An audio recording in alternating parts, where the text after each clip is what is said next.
Greetings, Bat Family. Welcome back to Holy BatCast, brought to you by Real Fans for Real Movies. Make sure you visit our website, holybatcast.com, or find us all over social media on Facebook, Twitter, Instagram, or YouTube. Just search for Holy BatCast, you'll find us. If you love the show, you want to help support us, you can do that on Patreon. You can go to patreon.com/holybatcast. And as always, a big ol' thank you to our patrons. You guys are amazing. We couldn't do it without you. You make our lives so much easier, and I hope you know how much we truly appreciate it. I'm not just saying it. I really, really do. So thank you guys. You're awesome. We know you don't have to. We still keep doing the show, but again, you guys just make it that much easier for us to continue the show. So thank you to our patrons. We are a proud part of the Real Fans Podcast Network. You can check out those shows at rf4rm.com. And as always, I'm your bat host, Andy DiGenova. You can follow me on Twitter or on Instagram. It's just my name, Andy DiGenova.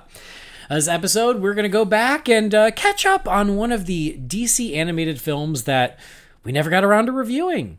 That happens a lot around here, and we hope you don't hold it against us, but these, I feel like people kind of get to them when they get to them, so I don't feel as bad waiting. But we're going to finally go back, and we're going to review Batman Soul of the Dragon.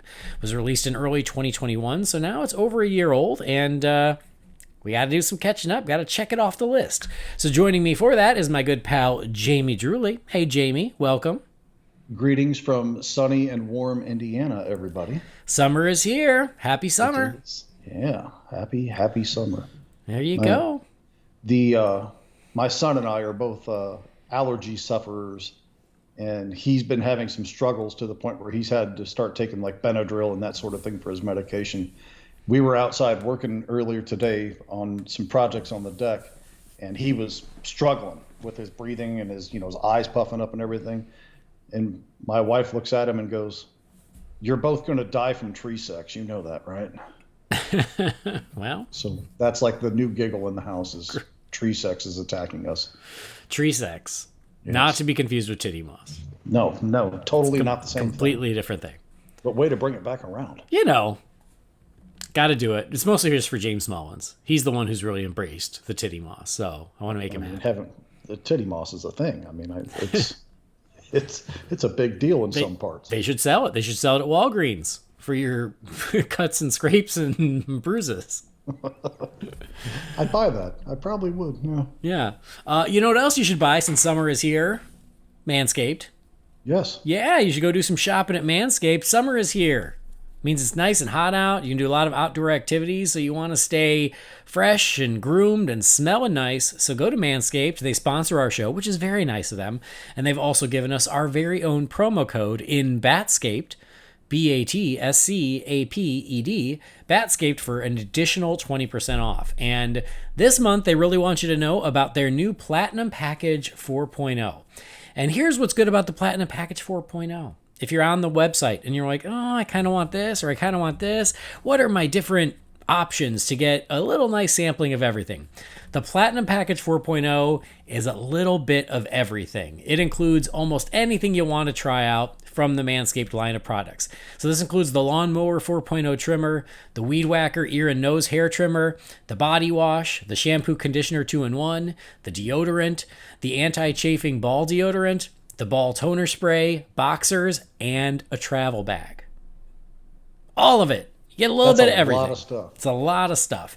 And it is, like I said, the convenience of just being able to get all that stuff from one place. It's high quality. You're going to like it. You're going to feel good. You're going to smell good. And you're going to get you're going to get another 20% off by using BATSCAPED. So check out the Platinum Package 4.0 if you want, again, a nice sampler platter. I'm a big sampler platter guy when I go to restaurants and I can't decide. Like when I go to Cracker Barrel, I always get like the Cracker Barrel sampler because I'm like, just give me a little bit of everything. And this is the little bit of everything from Manscaped. Also, Father's Day's coming up very soon. And so you can get this for yourself for Father's Day. You can get it for a loved one for Father's Day, or you can just get it to anyone you might call daddy. That counts too. Yeah. But whatever you do, go to manscaped.com, do a little shopping, check out the Platinum Package. If that's something, if you're like, if you want to get yourself everything, do that. If not, peruse, see if anything jumps out at you. Jamie and I will tell you, like we've told you on many episodes in the past, we use the stuff, we use it daily. It is great stuff, and we're not just saying that because they sponsor the show. It truly is great stuff. So you will like it, and if they're running a special, and because they're doing the Platinum package for June, my hunch is they're probably running a special on it. You still get the additional 20% off when you use Batscaped. So go in there, buy yourself a little something, use Batscaped, get the extra discount, and you're helping us at Holy BatCast. Would really appreciate it. So yeah, please go check it out and see if they got something that piques your interest, but I don't think you're going to be disappointed. Seconded. All right, great. All right, so Manscaped, thank you guys. Happy June, happy Father's Day, and I appreciate their support, and for everybody listening, I appreciate your support. Now let's move forward, though. Let's talk a little bit about Batman and the Soul of the Dragon. So we're going to go back about a year and a half now. And we're going to check out the DC animated film, Batman, Soul of the Dragon.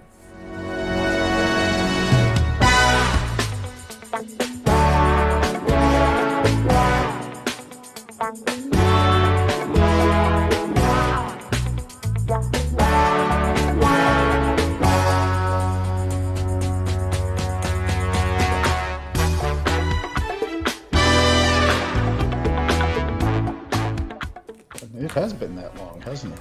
I know. Can you believe it? We're a couple of slackers. There's so many of these that come out so often. And especially where we're no longer buying them immediately. I'll often wait for them to go on sale. You wait for them to hit HBO Max.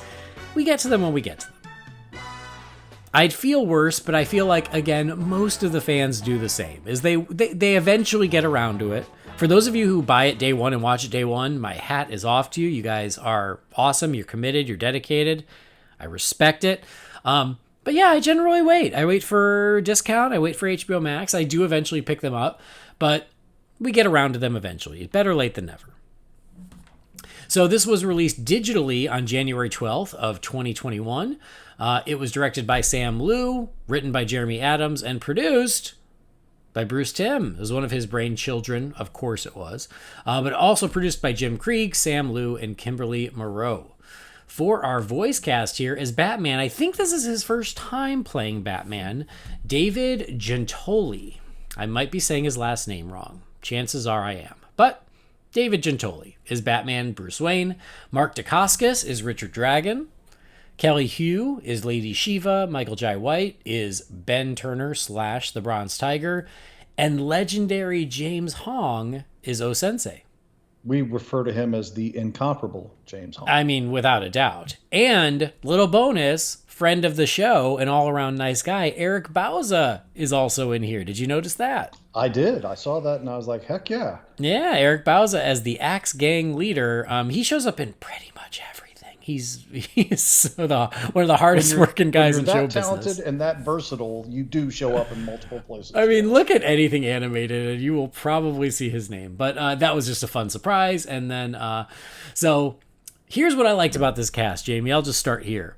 Is that for the main four, for Bruce Wayne, Richard Dragon, Lady Shiva, and Ben Turner, those four actors and I'll even say James Hong too, for them, they all could have played these roles in live action at different points in their lives. I mean, most of them could have done it right now today. Yeah, the only one that I feel like isn't is Mark Dacascos. He's getting a little older. He doesn't look like he did 20 years ago, but yes, like I feel like he still looks pretty good for pushing 60. Fair, but he doesn't look like Richard Dragon in the film is my point. Fine, be that way. That's what I'm going with. You're right. The others kind of already do, but that's what I thought was cool. I was like, oh, these guys could actually be playing these characters in live action. It just happens to be animated, but it's a heck of a cast for the main characters here. It is rated R, which I did not realize until after the fact.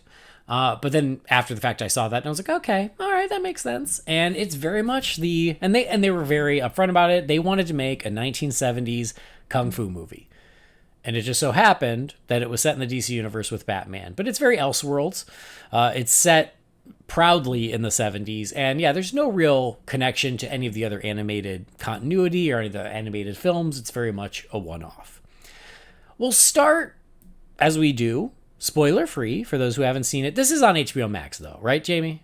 Yeah, that's what I thought. It's on HBO Max. I watched the copy I purchased because I bought it, damn it. And Harley watched it with me. She was less interested. What'd she think of it? Mostly she just wanted another bottle. So. Well, I mean, I was drinking while I was watching it too, so I guess I can relate. Everyone's a critic. So, all right, start spoiler free with Batman: Soul of the Dragon, Jamie. And I'm very curious to hear your take because I feel like this is one. Did you not see it until this? I had just not the seen past this couple movie days? until about 2 hours ago. Okay, that's what I thought. I remember when this had been brought up in the past. I had watched it. Brendan had watched it, but you were like, "Yeah, I never got around to it, so I'll do it whenever we do it on the show." And well, that day is today. It is today, in fact. So I guess the first thing I'll kick it off with is I had no idea this voice cast was in this film, and I'm a pretty big fan of most of these people. Now, the guy that played Batman, I'm not familiar with him. I don't really know him from anything. It seems like actually. Grimm was his big thing. I never saw that. I never did either. But like I did the same thing. I was like, yeah, I don't know his name. So I looked at and it seems like Grimm was his big thing. But fun fact, guess who he's married to? I don't know. Elizabeth Tulloch. Lois from Superman and Lois. Nice. Yeah. Wow. Okay. So it's still sort of a sideways legacy casting. Yeah, he's in the family. Yeah, family casting. There we go. Nepotism, I think they call that. Anyway. Mark Dacascos, I'm a big fan of him. I love that guy, and he just keeps getting better with age. Like the movie Only the Strong back in the day, it's kind of like a... Oh, I remember Only the Strong. Oh, man. Is that the Capoeira? Yes. Yeah. I never actually saw the movie, I don't think. I just remember those trailers. Really? Yeah. It's pretty good. For the type of movie it is, it's pretty good. You know, it's kind of like that whole showdown with the rival gang sort of a thing, and he teaches the kids to use the martial arts, but only use it for the right ways. It's kind of like a group Karate Kid format, if you will, but a solid enough film. Mark Dacascos went on to do a movie that I absolutely love that not enough people have seen called Le Pacte des Loups, or Brotherhood of the Wolf, as it was known over here stateside. And he is magnificent in that film. He was in a movie, another one that I think not enough people have seen, that last I checked was also on HBO Max, called One Night in Bangkok, which might be his best pure dramatic performance that I've ever seen. And most recently, I think people would know him because he was like one of the main bad guys in John Wick 3. That is where I've seen him most recently. And when he popped up, I was like, oh, Mark Dacascos, good to see him. Because I know that he's the real deal. You know, he's been doing, he's like an expert martial artist that became an actor and not vice versa. Right. I mean, he did like the Crow TV series back in the 90s and some other things like that. I forgot about that. Yeah. I try to forget about it. No disrespect to Mark, but I'm real touchy about that Crow thing, but that's another topic altogether. Kelly Hu, I've not seen her in like a bunch of stuff, but I love her as Deathstrike in X2. Yeah. Like, even though they changed a lot of her look and, you know, probably a number of other things given how those X-Men movies do it. I just loved how she looked and moved and everything else in that movie. And I think the battle between her and Wolverine at the end is really it's great. It's really good. Oh, yeah, without a doubt. And she was in Arrow. That's right. I forgot about that. Yeah, she was a villain in Arrow. What, White China? China White? China White. That sounds right. Yeah. That's right. Yep. And I'm pretty sure she stopped aging about 25 years ago, but that's another story. I think that's fair, because you're right. She kind of looks the same now as she did in X2. Yeah, she's gorgeous. But James Hong, I mean, we got to take a minute here for this. I mean, we already kind of gave a little bit of praise, but is there a harder working guy in the movie and television industry than this? Mm-hmm. I mean, from animation voicing, which he's done quite a bit of, to... Oh, let's see here. I mean, he was the Chinese restaurant owner in the episode of Seinfeld where they're all dying of hunger, and they're like trying to get in there to eat at this restaurant, and they keep going up and asking him how much longer it's going to be, and they've been there for like a half an hour, and all he does is continuously say to them, about 5-10 minutes. Mm-hmm. And he was obviously David Lopan. I mean, who doesn't know the David Lopan character, Big Trouble in Little China? I mean, that, I think, right or wrong, I think that's what so many people identify him and know him or were introduced to him from. But the biggest thing I want to note for him is he was in the best movie of 2022, being Everything Everywhere All at Once, playing Michelle Yeoh's father. Oh, of course he would.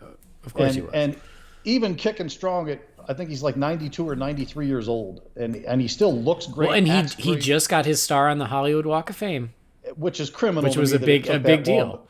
Better late than never, and at least it didn't wind up being one of those posthumous things too. I mean, that guy is an absolute legend. He's an utter delight. I always light up when I see him or hear his voice. So it was a kind of a big deal for me with this movie when his name rolled across the credits, because I had no idea he was in it. Because quite honestly, I hadn't given this movie a whole lot of attention up until today. So that's my own mistake, I guess. But it's okay. Yeah, so the voice cast for me was a supreme highlight for this. And then, you know, the theming of it, this isn't maybe your traditional DC animated film in most senses. You know, you already said it doesn't relate to any of the other ones. It really feels like its own thing, which is kind of cool to get these one-offs here and there. And I agree. I don't mind one-offs at all. I think there's just something very nice and refreshing about, like, no, just watch this one. It stands on its own, and that's it. I think that's perfectly fine. And I think that's fun. Sure. I mean, even like we talked about Batman Ninja a few years ago, and you know what? That wasn't made for me because I'm not an anime guy in any way. Japanimation just has never been like my favorite thing, but I was really super glad that movie exists for the people who are really into that and are really into Batman, getting those worlds together and making something unique and fresh feeling for that crowd, even if it's something I didn't like. And I know this movie's got a lot of mixed feelings out there, but for me personally, I really like that 70s martial arts, as I affectionately call them, chop sake flicks. You know, Enter the Dragon is, to me, the greatest martial arts film of all time, and there are numerous nods to Enter the Dragon paid in this film. Richard Dragon is clearly modeled after Bruce Lee, and Michael J. White's character, I don't remember his last name. Bronze Tiger, yeah. He's clearly modeled after Jim Kelly, who was in Enter the Dragon and Black Belt Jones and some other things back in the early and mid 70s. I mean, it looks like they animated him, which for me is kind of a throwback because there's a line in it. Have you ever seen Enter the Dragon? No. Okay. Well, it's probably not your thing, but there's a line where he's confronting the bad guy in his office on this remote island, and he's saying all this stuff to Jim Kelly, and Jim Kelly looks over at him and goes, "Man, you come straight out of a comic book." So that always goes through my head when I see it. All right. It's great. Anyway, there's a lot of definite homage going on there. In fact, there's one particular scene where Richard Dragon's going into the nightclub and the guy's trying to stop him, and instead of, you know, the guy's trying to fight him basically at that point, and he makes it seem like he's going to fight this guy to get in, but he tricks him into going behind that gate and he locks him in. That's basically directly out of Enter the Dragon. Oh, really? Because there's a scene where they're on a boat going to this island, and this bully's like picking on all these other fighters and people that work on the boat, the servants and shipmates and everything. And he's trying to fight Bruce Lee. And Bruce Lee says, "No, we can't fight here. There's not enough room. Let's take this small rowboat and go over to this island that's, you know, just off to the side of us here." And he tricks the guy into getting on the boat, and he just lets the rope out on the boat, and, you know, he tricks it. He gets him off the boat so he can't fool with anybody else. So the nods to that sort of thing I thought were really good, well done. The music and the styling and the clothing and all that, they really felt about as true as a 2D animated thing can get to what they were trying to give nods to. I thought that was really great.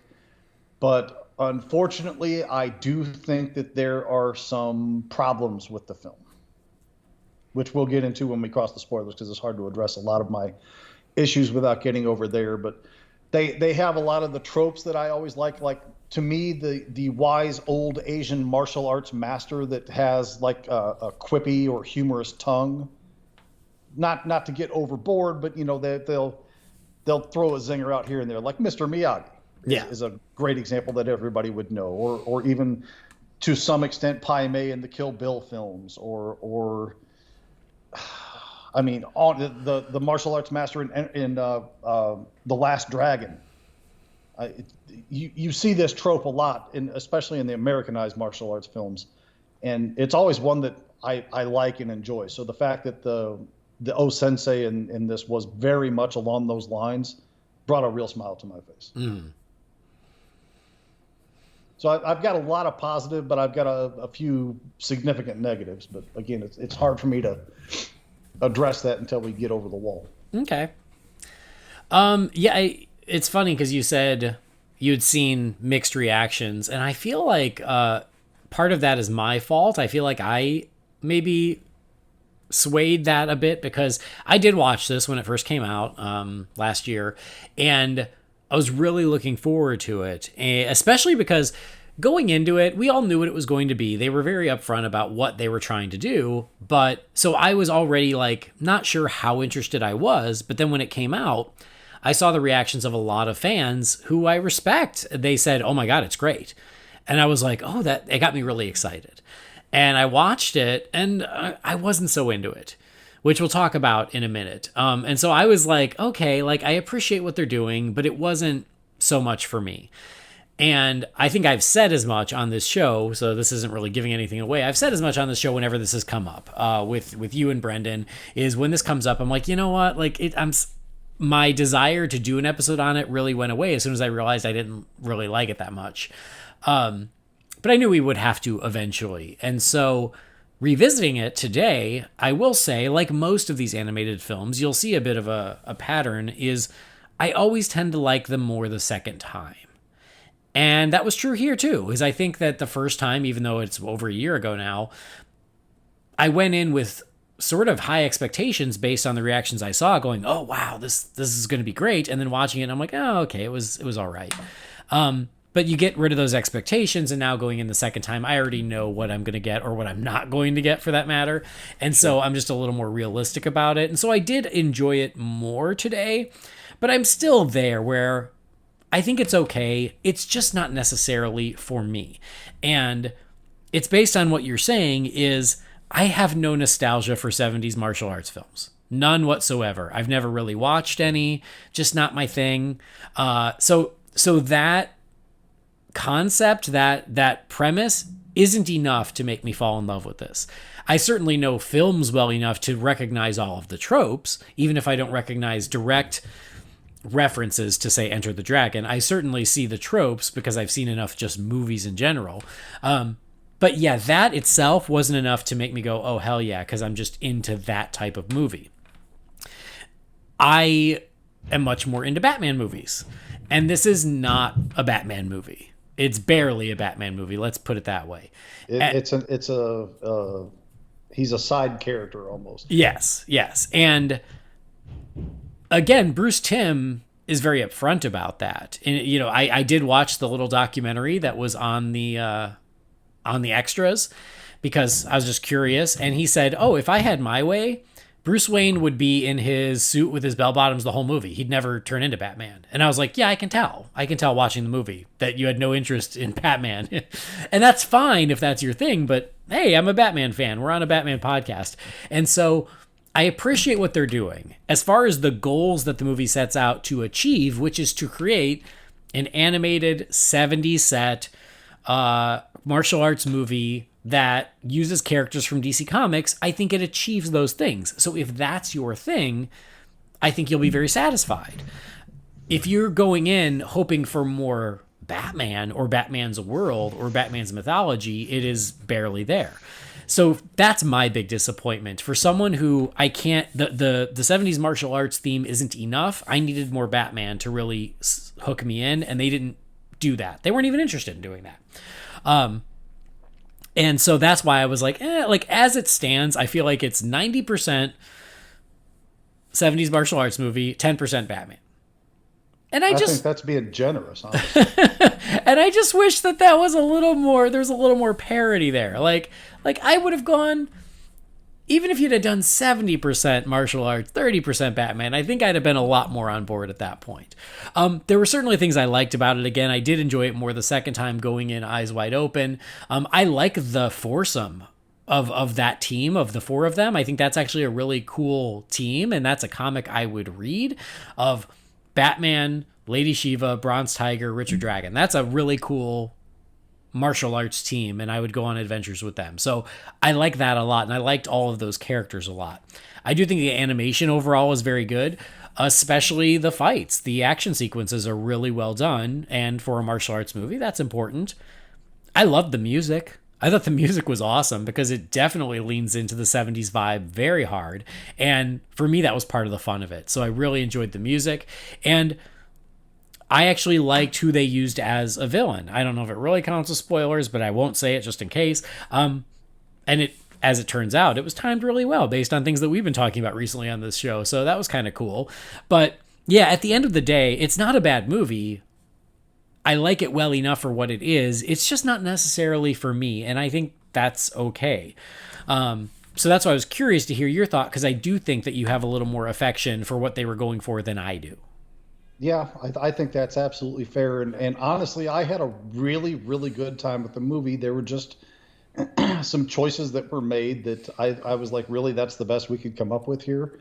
So unfortunately, this one isn't going to make like legendary status for me or anything. But and it sounds almost insulting to say it, but this is how I feel. It's a painless watch. I enjoyed it. It's a good time. It doesn't require a tremendous amount of thought. So, I can see this being a good laundry folding movie or background noise movie or something along those lines. Like, I'm not going to sit there with my popcorn every single time and focus for the entire 80-minute runtime, but I can see this thing getting some repeat viewings, and there will be certain things that I will set down whatever I'm doing and focus a little more on. Just to give it away now, my favorite thing about the film is Shiva's action. I think she's really the highlight of the film as far as the characters are concerned. Yeah, and it's funny because there was a conversation going on about these DC animated movies because I just watched Catwoman Hunted. And one of these days we'll review it, but I was surprised at how much I liked it. I really liked it.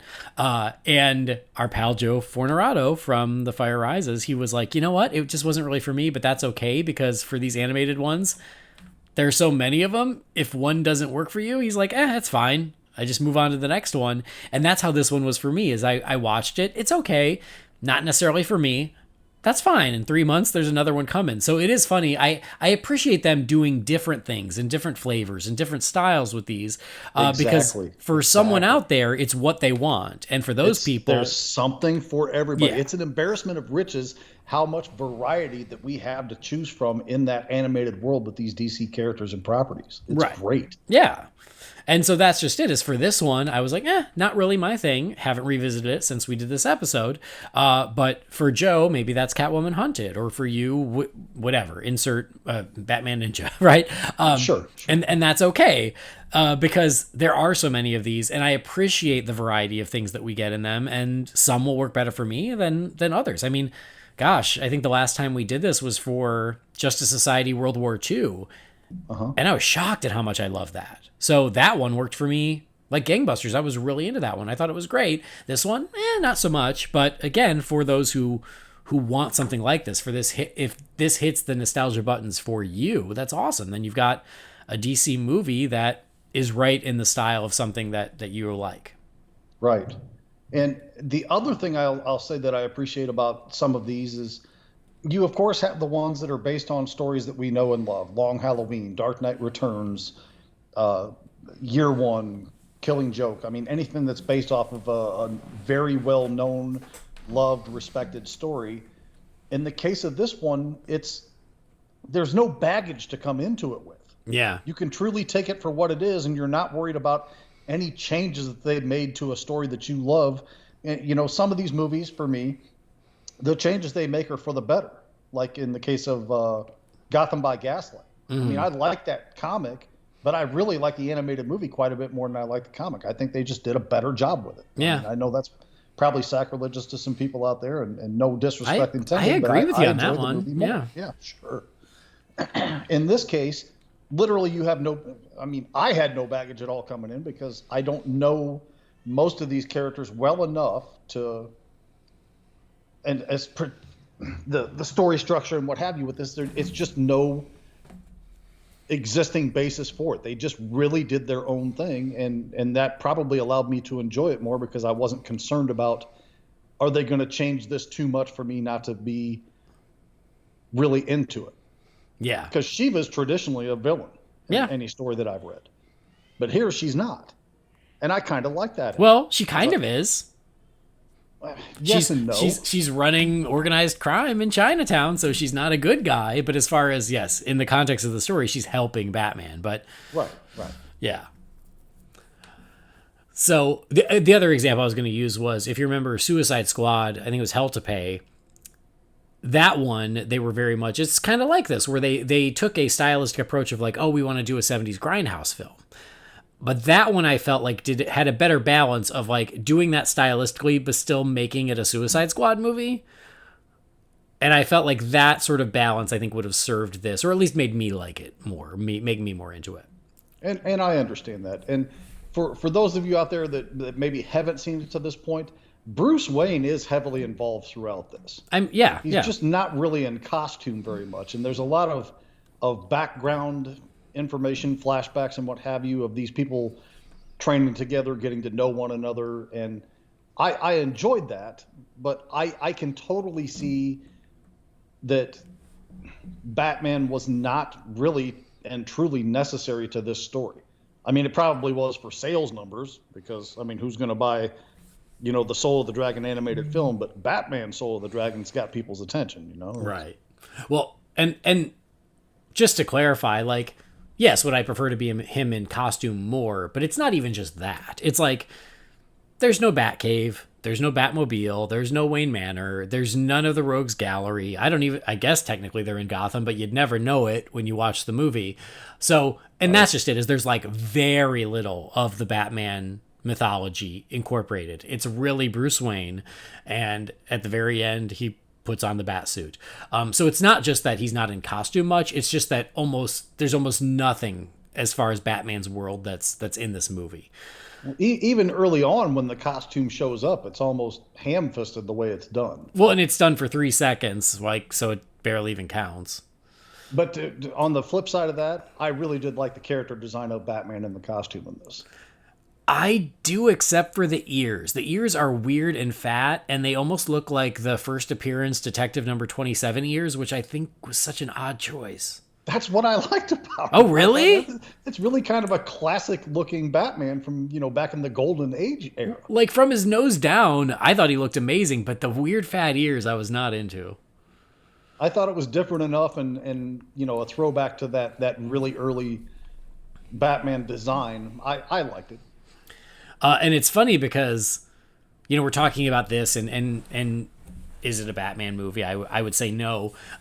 In that documentary, Bruce Timm even said, oh yeah, the notes we got back from DC was, it doesn't feel like a Batman movie. And it's like, and he goes, oh, we'll work on that. My hunch is they never worked on it. That just is what it is. Because they didn't work very hard or long on it. Because that is also my note. And again, like, that is just my preference. I'm a Batman fan. But I understand that note, and if that's not what they were interested in doing, that's okay. I will say, I loved the design of 70s Bruce Wayne. I thought he looked cool as hell. With the sideburns and the 70s outfit and like the suit jacket and the dark blue shirt. I thought he looked great. So again, the second time when I wasn't going, is there going to be Batman in this? I enjoyed him for what he was. Yeah, I agree with that. Well, let's get over the spoiler wall just in case. So, yeah, I mean, it sounds like maybe you liked it a little more than me. For me, I'm like, I appreciate what it's doing. For people who want that thing, it's good for them. It just wasn't necessarily for me. So that's kind of where I'm at. But we're going to talk spoilers. So spoilers are free in 3, 2, 1. Okay, so we get all these flashbacks to the training sequences with O Sensei. They're in I never get this right. Is it Nanda Parbat? Yeah, that sounds right. Okay? Really cool design for that place. The introduction to it, and you go through and slowly like meet everybody and what they're doing. I think all that was really well done. I guess I'll just go right to it. I think probably my biggest highlight in this film, as simple and small as the sequence might have been, there's two of them, in fact, in these flashback sequences. The one where O Sensei is trying to give the sword to Shiva because he thinks she's the one who's earned the right to have this. Is it Soulbreaker? Is that the name of the sword? Mm-hmm. Okay. Kind of goofy name, but I'll roll with it. I can go with it, no problem. And gosh, I'm forgetting the character's name. The other female character, Jade. Jade. Yep. Okay. She's kind of giving O Sensei a little bit of crap about it. He's like, the Rip's been here longer, and she's too soft. She doesn't deserve this sword, and you see it coming, and O Sensei's like, all right, here's what we'll do. We'll just have, you think Rip should have the sword. I think Shiva should have the sword. We'll let him fight for it. So I'm like, all right, cool. We're going to throw down. Shiva's going to, fight this big muscle-bound, super strong guy, and she's this, little wafer-thin girl. We'll see what happens. And O Sensei's, oh, by the way, Shiva, you can only use one finger for defense. I'm like, oh, here we go. We're going to get down on this now. And she basically just whips his ass with one finger, initially catching him with that fish hook inside his cheek. Yeah, I like that. So good. I enjoyed that sequence so much. And then they do another one a little bit later with Bronze Tiger, who is Ben at this time, where he goes to get more rice. They're having lunch or whatever, and Bruce gets the last bowl of rice, and Ben doesn't like it, and they get down on each other about this, and Bruce basically gets his ass kicked. He's new to this place. His training is still early at this point, but even though he's getting worked over by this guy who's clearly his physical superior at this point, he keeps getting back up. And you can make the case very clearly that this is not a Batman-centric film or not very much focus or involvement of Batman, but that feels so Batman to me that he just keeps getting pummeled by this guy, but will not give up. He has that will and that resolution that he will not give up. Mm-hmm. And that ultimately earns Ben's respect, and they become friends based on the fact that Bruce shows that fortitude and just keeps coming back at him, even though he cannot possibly win at this point. Mm-hmm. So I really appreciated that, and I thought, even though we're not getting Batman in costume at that point, it felt very, to me, felt very true to Bruce Batman as his core character. I like that very, very much. Mm-hmm. No, I will agree with that. I did think it was interesting that they really present it as if Batman is the least skilled of the four. I think they even said that out loud at one point. Yeah, and it's funny because like during the training it makes sense because he's also the newest one there, but they also say it in the present because the movie is very heavy on flashbacks from their training days. But they even say it in the present as well, which I was always like, okay, in the past I get it. In the present, I don't know. I feel like it is comics canon that Lady Shiva is the most skilled martial artist in the DC universe. I think that's pretty well. What? The best hand-to-hand fighter in the DC universe, second place probably ain't even close. Yeah, I feel like that is canon. So I did like that they were upfront about that, of being like, oh yeah, Lady Shiva is the best. No, it's been years since I've read it, like probably 10 years or more since I've read Death in the Family, but there's a point where I think Shiva is one of the candidates that Jason Todd, he has the three candidates that he thinks could be his mother. And I think Shiva is one of those candidates. And if memory serves, Batman has a hell of a time with Shiva in that moment. And he doesn't even want to fight her, if I remember. Yeah, yeah. So I liked that. I liked that little piece of DC continuity in there. I thought it was an interesting choice to dress Bronze Tiger like Luke Cage. I wondered about that because I don't know Bronze Tiger from the comics. I don't know if I've ever actually read a Bronze Tiger story. I'm aware of him. I know of his existence, but I don't even know his design or costume, if you will. So I didn't know if that was accurate or if that was I've seen multiple designs for Bronze Tiger over the years. It's worth noting also that Michael J. White played Bronze Tiger on Arrow. Right. Yep. So that's cool. And I've seen multiple designs for Bronze Tiger over the years. It's never been this, and I wasn't sure, so I even went to the experts and I messaged Robert Reinecke, and I said, "Hey, did Bronze Tiger ever dress like Luke Cage with the yellow T-shirt and the big chunky bracelets?" And Robert goes, "I'll get back to you." And he goes, "No, I can't find anything." And I was like, "Okay." So I've never really seen him look like that. Robert's never really seen him look like that. And even if you could go back and pull a random comic where he's dressed like that, I just feel like for a DC movie, you wouldn't make him look like a big Marvel character. For me, I just feel like that was an odd choice. I will agree with that, but the flip side of that is Luke Cage was a pretty significant and influential character for, black comic book heroes in the 70s. So, I mean, if you're going to give homage to somebody from that period, I don't know of anybody better. I guess, but I'm just saying, if I had seen a shot of him in this movie and you didn't tell me what it was, I'd go, "Oh, they're making an animated Luke Cage movie? That's probably not what you want to do."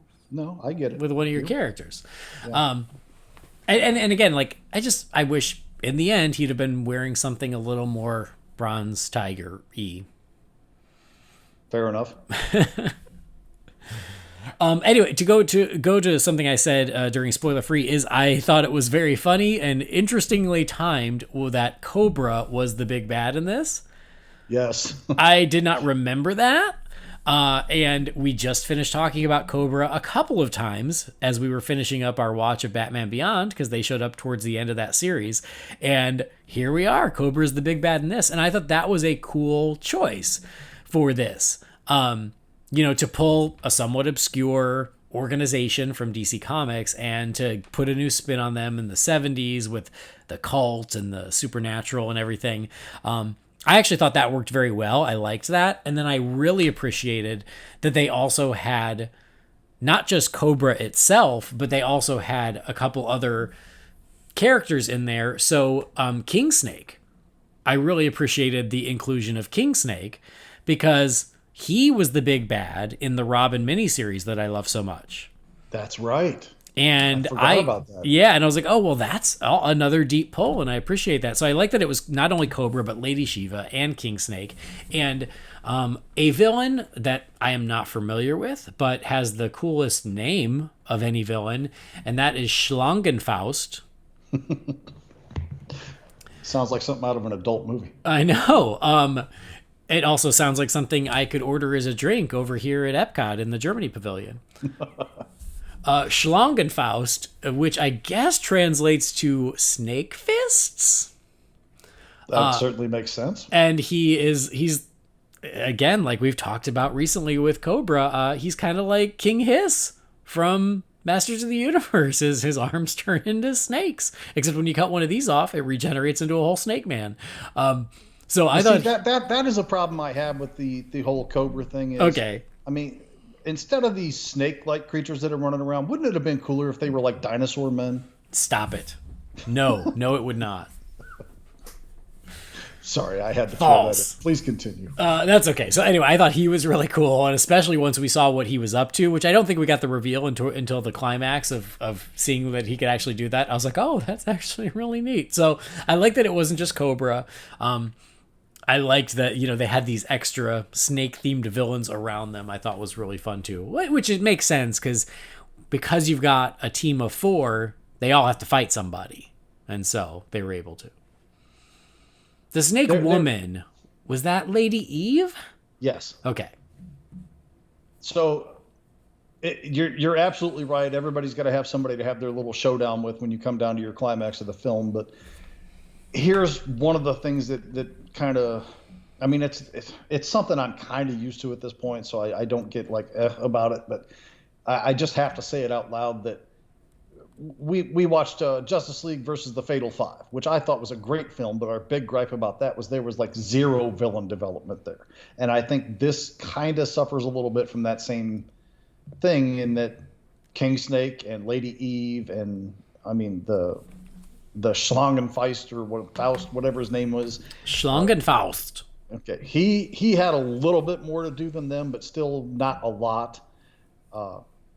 I don't know. I would have liked to have seen a little bit more out of those other villains other than just getting to that final showdown. You know, they show up here and there, but they're not doing much. I don't know. I think that could have been just better done than what it was. Okay. I think that's fair. It didn't bother me because so much time was being dedicated to the heroes that I'm okay with it. Sure. And then even the main villain, who was the head of Cobra, Jeffrey Burr, he was wearing that cool King Cobra outfit and everything. And at the very beginning, when they introduce him and he traps that woman in with the snakes, is pretty gnarly. I guess that's when I should have known it was was the first scene, but I didn't. What I was going to say, and they did the same thing, and so I don't know. This must be like a recurring theme with Cobra in the DC universe, that they have like a kid that they adopt and they try to groom, abduct, and they try to groom them to become the chosen one, if you will. Like that was very much right out of that Batman Beyond episode that we did a few weeks back. So yeah, it's true.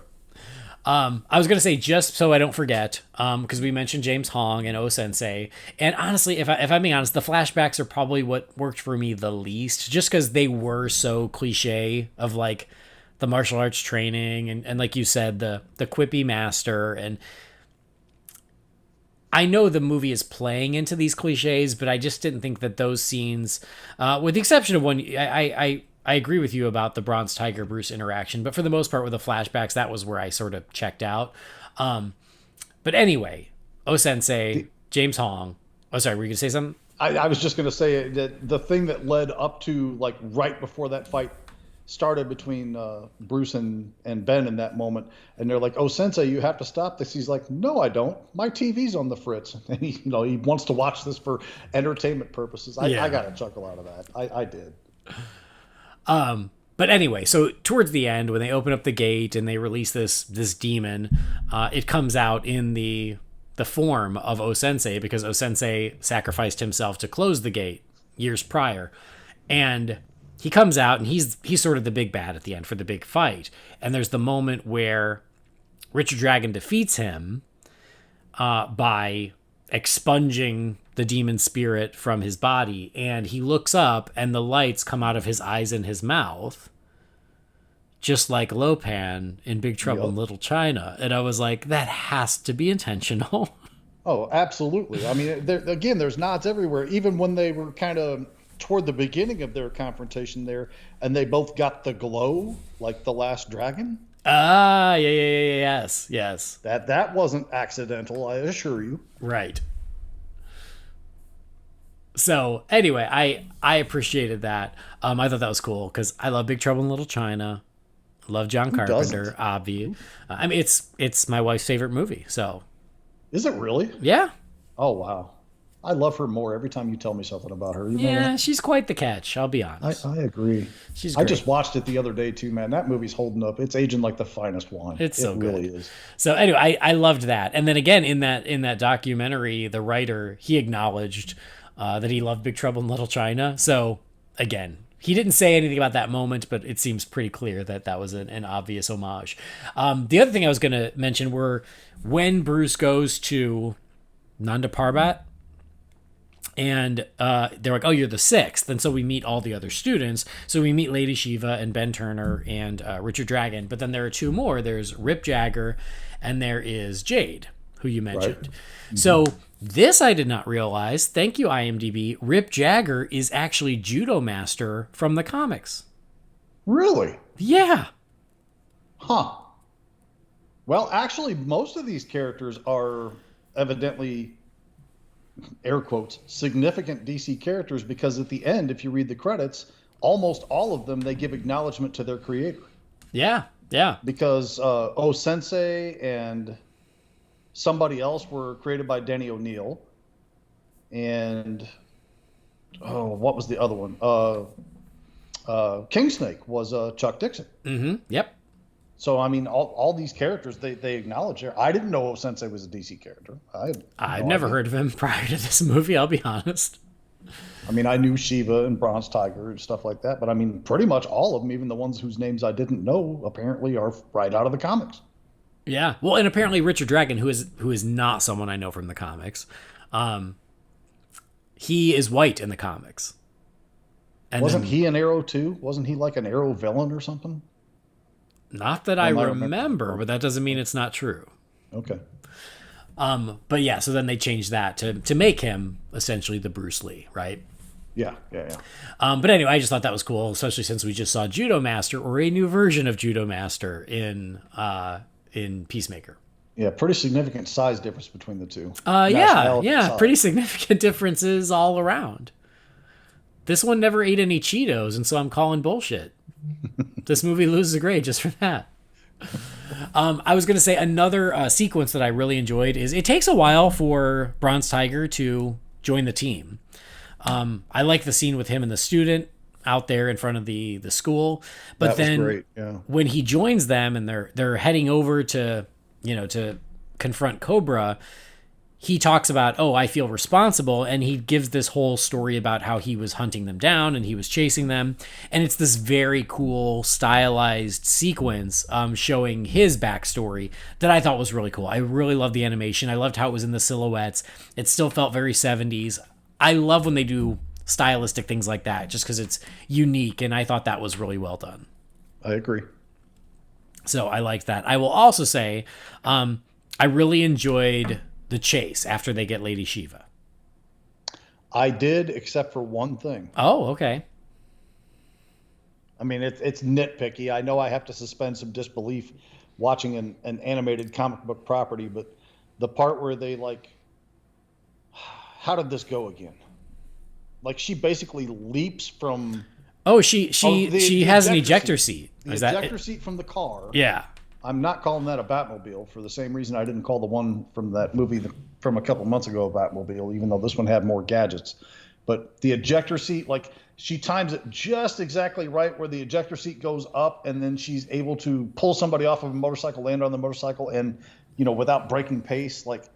I get that I have to let a lot of that go, but for some reason in that moment I was just like, come on, guys. People do it so well to this point. I liked it. I was into it. All right. But yeah, I mean, it's not a Batmobile. It's Bruce Wayne's car. Right. But I like his car. I think it's a very cool car. I like that it's a very 70s car. I love that deep midnight blue. I love that. But I liked that it was Bruce Wayne's car, that he had added some gadgets just in case. So I really thought that was very fun. And this is why the first time I was more disappointed than I am this time, is because there were moments where you could have had... Maybe this was Bruce Wayne's car that transformed into a Batmobile, but they don't do that. And then later, there's a moment where they're on Bruce Wayne's private jet to go to wherever they're going to, I guess, back to Nanda Parbat to confront Cobra, and it's just like a white jet. And I'm like, why couldn't you take the Bat plane? I love 70s era Batman, and there were just a lot of easier ways to incorporate some of those elements throughout the movie. And so when this movie started the first time I watched it, and I saw 70s Bruce Wayne, and I see that he is in Wayne Tower, which was a very 70s Batman thing, which I appreciated that. And he's with Silver St. Cloud, and I was like, oh, cool. They're really leaning into 70s era Batman, but that's where it stops.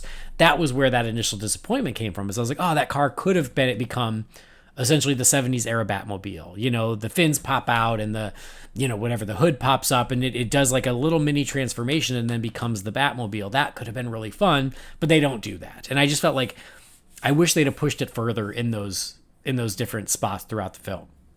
Well, I guess I'll just backtrack just for a second there, because for as good of a job as they did getting the 70s feel of this, the tech stuff that Dragon is using at the beginning feels a little too 30 years in the future for where he's at. Yeah, I thought and that. I get there, the James Bond was, kind of at his height in the 70s.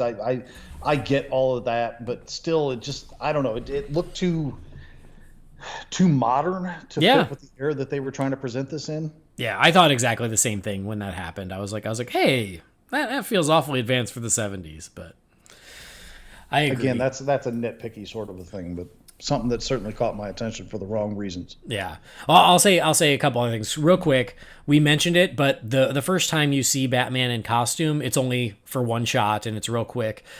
but I think he never looks better than he does in that shot. I think that's just a great shot of him, but then you cut to the next scene and he's out of costume again. And then the fact that he got changed that quickly. Yeah, I mean, that's one of the first things you have to learn as a superhero is how quickly you need to change into your super suit. Like, he had to have on everything but the cowl underneath his clothes to make that work. He probably does. Listen, like the cape had to roll out of his collar or something. Listen, when I was a kid and planning on how to become Batman, I definitely was like, oh, and then you always have to wear it under your clothes because you never know when you might need to change. It's just superhero 101, man. I hope these superheroes are using Manscaped so they stay nice and dry. Manscaped needs to release the Batman package, where if you've got to wear your bat suit under your clothes, this is going to help it keep dry and fresh and smelling nice. You got to have like 3/4 of a can of that body spray on every single day. Anyway, and then the other moment that I thought was really fun was once Richard Dragon and Bruce, they meet up, and Richard realizes what Bruce has been doing as Batman and everything. And they go to see Lady Shiva. And Bruce is like, this is not the Shiva you remember. She's running all of the crime in China, in Chinatown and blah, blah, blah. And Richard Dragon goes, well, then why haven't you taken her down as Batman? And he goes, I'm working up to it, which I love. I love that he is scared of Lady Shiva. And he's like, I'm not there yet. Yeah, that was actually a really good moment. Very quick, very simple, but it fits. It makes perfect sense. Yeah, for sure. So I thought that was really well done. But then, she has that fight. She's got these pit fighters that, she's overseeing from her throne.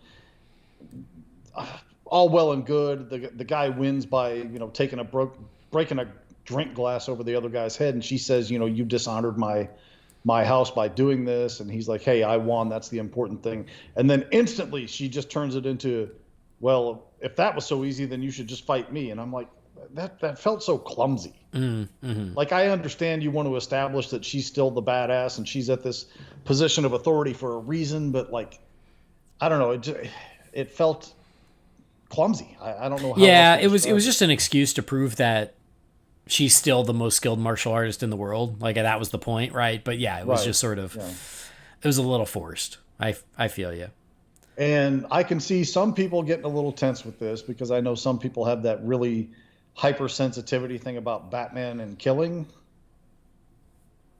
And he's not really egregiously killing people in here unless you count the snake guys at the end. I guess he does ice one of them, but Shiva's like stone cold killing everybody around Bruce and Dragon. Like, she kills that guy, then she throws the stars at the guys behind them and hits them in the head and kills them. And then they just start wholesale killing all these other people. And Batman's not so much as even saying a word about it. I'm sure there are some people out there that raises tension. For me, it doesn't bother me. You're in your own new universe and time frame. It didn't really faze me, but all I could think to myself watching that was, boy, there's some Batman fans out there that are throwing away this disc right now because they just don't like that. Yeah. Yeah, I didn't really notice, but I think it's a valid point because you're right. Especially her, she uses deadly force throughout, and you'd think he would at least try to stop it or step in, but no, that doesn't really happen. Well, he doesn't have to kill them, but he doesn't have to save them either. Oh, that's perfect loophole. And I will say, though, towards the end, Bronze Tiger uses mace and fire to burn down Schlagenblagen or whatever is it, Schlangenfaust. And then they go in and there's like the big finale, and it's when O-Sensei is possessed by this demon, and he's taking on Batman, and that's when he says, oh, you're the least skilled fighter. What do you have that they don't have? And Batman says a cape, which I think is a nice moment. But that's right. That was the other thing where he kills somebody. Yeah, but the fact that he snaps his neck with the cape and then it pulls it off and like his head is like turned around. I was like, oh damn, that's harsh. And I was like, okay, I mean, it's not really killing someone because it was a demon inhabiting another body, but it still made me like, oh, wow, I can't believe they showed that. And it didn't matter anyway because he basically got back up 5 seconds later. So right. But I just, it was one of those moments where I was like, oh, damn, all right, okay. And the thing with the mace and the fire, I mean, I get what you're doing in concept, but that seemed a little more than what that actually would do. And, you know, again, I hate saying this out loud about an animated comic book property in reality, but it was still kind of funny. Yeah.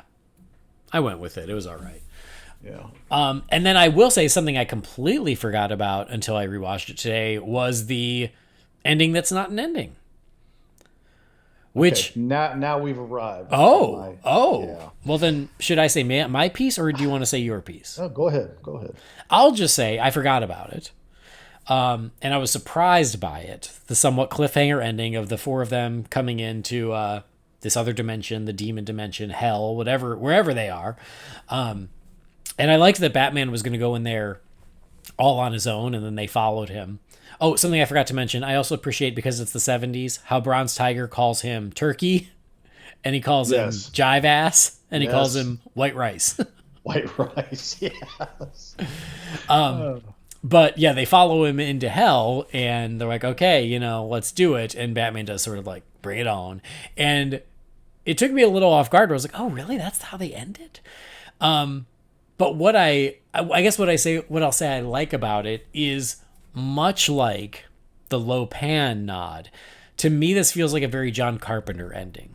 John Carpenter loves endings that aren't endings. He loves the cliffhanger ending or the ambiguous ending. And so I feel like it was odd and it threw me off, but when I look at it through that lens of John Carpenter, I'm like, okay, I'm kind of down, and especially since it's a one-off, I'm not all that bothered about it, but I was surprised by it. So that's where I'm at with it. What do you think? I didn't care for it. It's truthfully my biggest problem with the whole thing. Okay. And it saddens me that that's the note we went out on, was me going, oh, come on, really? That's where we're going to close this out? Lost a whole letter grade for me when that happened. Oh, interesting. Yeah, I'm not down with the choice. I mean, you have this likely one-off animated feature, and I get what you're saying, and you raise a valid point about the Carpenter-esque ending. I'll concede that. I hadn't considered it until you said it, so I'll say, yeah, that could probably put that in your pipe and smoke it. Yeah. But in that moment, all I could think to myself was, somebody has to sacrifice themselves in this moment to get this gate closed so that, you know, Earth is saved, basically. Mm-hmm. And Batman's the one that he's already inside the door at that point. To me, it almost felt like the Armageddon ending would have worked here better. Like, Shiva steps through and tells Batman, you know, Gotham still needs you, Earth still needs you. I have to do this to, you know, atone for my past and the wrongs that I've done to dishonor O-Sensei and my training and all that other stuff. And, you know, she, you know, pushes him or convinces him, or he won't go and she throws him. Something along those lines, where she makes the sacrifice play so that the other three can, you know, continue on being the heroes or the men that they need to be. It would have worked a lot better for me than, well, to hell with Earth. Batman's going in here. We're going to go in here with him, and we're going to just start kicking wholesale demon ass. Mm. I don't know. It didn't work for me. It really kind of made me sad, because in truth, I was really enjoying the movie a lot to that point. Interesting. No, I mean, I think you make a valid point, and when it was going on, and I was like, oh, I'm like, it would have to be Richard Dragon. He's the one who ends up sacrificing himself, right? And that's how I remembered it. And because I do appreciate that all four of them were willing to do it. I think that that's cool. But you're right. The fact that all four of them end up in there, and then they just leave it hanging, I get why that is unsatisfying. But again, when I go back to many of the John Carpenter films that I love so much now, left me with that same feeling the first time of like, oh, really? That's how you're ending it? That's it? I think about like Prince of Darkness when he's reaching into the mirror, you know, or The Thing. Some of my favorite movies. I mean, Carpenter in his old age, whether it's because he's bored or just wants a paycheck or whatever, has kind of gone out of his way to go back and close a lot of those loopholes via the medium of comic books. So there was a Thing sequel that Carpenter had some contribution to. There was Big Trouble. There was a couple of different Big Trouble in Little China series that pick up and run with that story arc after the fact. But I don't recommend those. I've read those and I don't care for them at all. Catherine likes one of them. I think it's the Old Man Burton one. I didn't care for that one. I think she liked. But anyway, beside the point. But it feels like he's gone back to try and close some of those loopholes that he left open. There's another one that I can't think of that he did that. Big Trouble. Yeah, it's not important. At any rate, so I wonder if that's just because, again, he was bored and wanted something to do or had some idea rattling around his head to do an eventual sequel that he just knew was never going to happen. So I don't know, but you still raise a valid point that so many of his films do close on those kind of notes. Yeah. In fact, I'd say the vast majority of them. Oh, most of them. Yeah. And that's just his style, and I appreciate that about his style. So that way, when I watch a John Carpenter movie, I go, I'm not getting resolution, and that's okay. So yeah, that's sort of how I took it for this. But I certainly did have that initial like, oh, really? Because they ain't getting out of there. And the screenwriter, he actually described it more as like Butch Cassidy and the Sundance Kid, where it's like you kind of assume they're not going to make it, but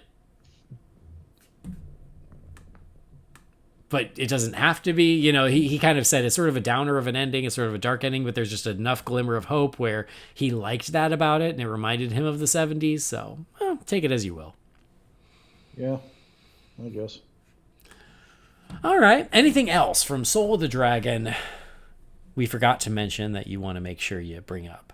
Oh, I really need to start writing stuff down in my old age, because there was a few things that I wanted to say, and I don't remember now if I've covered all of them or not, but it is interesting that you and I had such a different perspective on so much of it, because you say the flashbacks were the points where you were kind of like checking out and weren't really into, and for me the flashbacks were really the highlights of the movie. I like those more than the present day stuff. That's interesting. Yeah, because for me, again, the flashbacks, I'm like, I've seen all this before in other stuff. Whereas the mission in the present, the four of them getting them together and on this like 70s spy mission, that hooked me a little bit easier. That is to say, what is you? I mean, I think I know the answer based on what you just told me. What's your least favorite part of the movie? The ending. Okay. It's just, even trying to rectify it in my head now with the perspective of the Carpenter thing, I'm like, no, it just still doesn't quite sit right with me here, whether that was their intention or not, because I'm never going to get any kind of closure on this unless they do a one-off comic book down the road for it or something. I just once they need money, like John Carpenter, they'll do a comic book version of it. Right. Yeah. See, some of these animated DC properties that I really liked, that I'm just never going to get anything. Like, I'm never going to get more of that the Justice League Fatal 5 thing, which is really kind of a continuation of the Justice League animated series anyway, or the Gods and Monsters. I still love that. I think that's one of the best Elseworlds tales that we've seen in a animated medium, and I think that was great, and we're never going to see more of that because nobody liked it but me. So I liked it, but I'm not surprised it didn't sell well. yeah and I think we're just kind of in that same realm here. We got this one-off, and again, I so appreciate the swing that they took with this film. I truly really do, but that ending was so unsatisfactory for me. I just can't let go of it. All right, fair enough. What's your favorite part? I really think I go back to that Shiva fighting Rip. The one finger defense thing. Okay. Because that so establishes her as the best of the crop that's there at Nanda Parbat. And she had a lot of great. I mean, there's some really great action sequences going on for everybody, really sprinkled throughout this movie. Yeah. That's a real strong point of the film. But for me, I don't think any of them stand out more than that fight between Shiva and Rip. Yeah. All right. Cool. I think I'd say my least favorite is the flashbacks. Like I said, they were the parts I was not so into, but my favorite, I think it's the chase. I really liked the chase and the way it escalated and the way they used the car, and then the way Lady Shiva, I appreciated the way she launched out and got on a motorcycle and continued the chase that way. For me, that was a real standout. I thought that was a really fun action sequence. And then I will also say, like, I did like the parts that really leaned into the 70s very heavily, like the opening credits or the Bronze Tiger flashback. I think that stuff was really fun because I'm like, oh, this is why they're doing it, and this is where they're really having fun with the style, and so I liked that. So I don't think we really touched on it, but the thing where, Bronze Tiger could have killed this kid and solved everybody's problem, but he couldn't do it because the kid was innocent. And Shiva fires back with, Hitler was innocent at one point too, but give me a time machine and I'll go back and burn him in his bassinet. Right. Like, I thought that was just a strong moment there. Mm-hmm. Yep. Cool. All right, why don't you give us some closing thoughts and letter grade for Soul of the Dragon? I mean, you can kind of tell by the conversation we've had here. If you have an affinity for the kind of films that this is paying homage to, then I think you're going to get more appreciation out of it than somebody who, like Andy, doesn't have a lot of, he doesn't have any built-in nostalgia or even affinity for those 70s chop socky flicks. And that's fine. Everybody's got their own thing. I should make him watch Enter the Dragon just because. But I should. I should in general, just as a film fan. I really don't know how you'd feel about it. But I think you would. It's one of those movies you'd watch it and you'd be like, oh, this is where. I mean, like every 5 minutes you'd be like, oh, I've seen that in this other movie. Like it's been paid nods to more times than probably any other martial arts film ever. Mm-hmm. Oh yeah, I'm sure. But for a very good reason, because it's the best. But if you have an appreciation for that 70s almost exploitation style and martial arts film and those characters being almost larger than life in some cases, then you'll probably have a better time with this than somebody who doesn't. As you can see, I seem to have enjoyed the film more than Andy did, but he also liked something about the film I didn't. I mean, he and I'm interested to see where the letter grades and closings land here, but I think it's a good time. Doesn't require a lot of thought. Again, it's going to make a really good background watch. And I can see myself revisiting this once every, 2 years, something along those lines. It's not going to make my regular rotation or anything, but it's also something that I would look forward to watching again and seeing if it still works for me as well next time around. But again, that ending, I was fully prepared to give this thing an A-. And then that ending happened, and now I'm actually going to land it right at a B. All right. Cool. I mean, yeah, I think I've been pretty clear on my feelings. I do think it's a solid, good movie. I don't think it's a bad movie. I don't think the quality is bad. I think it's just a matter of what what flavor you like. So, based on what we've said and based on what they're advertising, if you want a 70s animated martial arts movie with a tiny splash of Batman, I think you'll be happy and I think you'll enjoy it. I almost want to quote the genie from Aladdin. Phenomenal 70s martial arts movie, itty bitty Batman.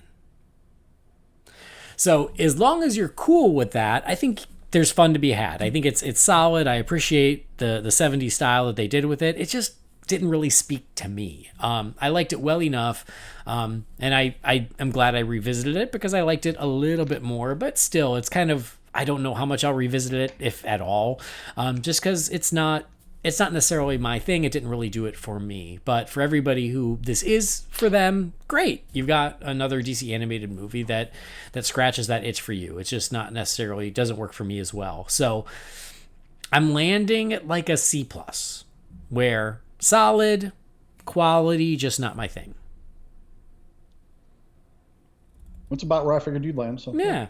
So a C+ and a B for Batman Soul of the Dragon. Yeah, and hope you guys out there dig it. For those who loved it, awesome. Glad to hear it. We will eventually get caught up on some of these animated movies, but I do feel good, like we finally got this one off the list. Hooray! Took a while, but yeah. Yeah, that's how we do. When we have a week, a quiet week or something where we're not sure what to do, catching up on the animated movies is always a good option. But that's where we're going to wrap up this episode. We're not going to do the Wayne Manor mailbox because, glimpse behind the curtain, this is being recorded out of order. Sorry about that. So tune in next time, and hopefully we will answer some emails in the Wayne Manor mailbox. But guess what? You get this one off. You get this week off. Don't have to worry about it. You get a shorter episode so you can go catch up on your other podcasts. Go check those out. But we're going to wrap it up. Jamie, thanks for joining me and for chatting about Soul of the Dragon. Yeah, it was a good time. Glad we finally got that one under our belts, and look forward to getting, I guess the next one probably is Injustice, maybe? I think so. That's just it. There's so many of them. They come out so quickly. It's hard to keep track. But I do think Injustice we need to get done. And like I said, I just watched Catwoman Hunted. We'll have to do that one because that one is very based in Batman's world. So yeah, we'll get to those sooner than later. But yeah, I'm glad we made this happen. Tell our friends at home where they can keep up with you. You can see me on the Twitter at BatRaider3960, letterboxed under my name, Jamie Drewley, and on this fine show on a regular basis. Awesome. I already told you where to find me, but thank you for joining us for this episode. Thanks for downloading or streaming the show wherever you get your podcasts. Please do subscribe or follow the show where you get your podcasts, and rate and review us on Apple Podcasts or on Spotify. You can visit holybatcast.com or find Holy BatCast on Facebook, Twitter, Instagram, or YouTube. If you do have something for the Wayne Manor mailbox, you can send that to holybatcast@rf4rm.com. We do love hearing from you guys, so send us a note and we will answer it on our next in order episode. Our theme music was created by Gaurav Venkateswar. His work can be found at gvtunes.com. And while you're doing your online shopping this week, while you're searching Amazon or eBay or wherever it is you poke around to buy yourself something nice, also visit manscaped.com, see what they've got to offer. And if you're going to pull the trigger on something, don't forget to use the promo code BATSCAPED for an additional 20% off. But that'll do it. On behalf of Jamie, I've been Andy. We will see you next time. Same bat time, same bat channel. Holy BatCast is not affiliated with Warner Brothers or DC Entertainment. The views and opinions shared by the participants are theirs and theirs alone and do not represent the companies or organizations they happen to work for.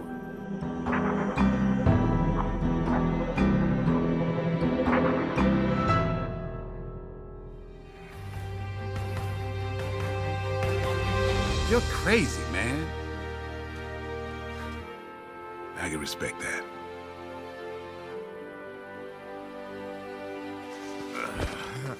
I got you. Come on, White Rice. Let's get you patched up. Same soul time? No. Same dragon time? Same Shiva time? Whatever. Same white rice time? Same white rice time. You know how to say white rice in Chinese? Mi fan. I do not.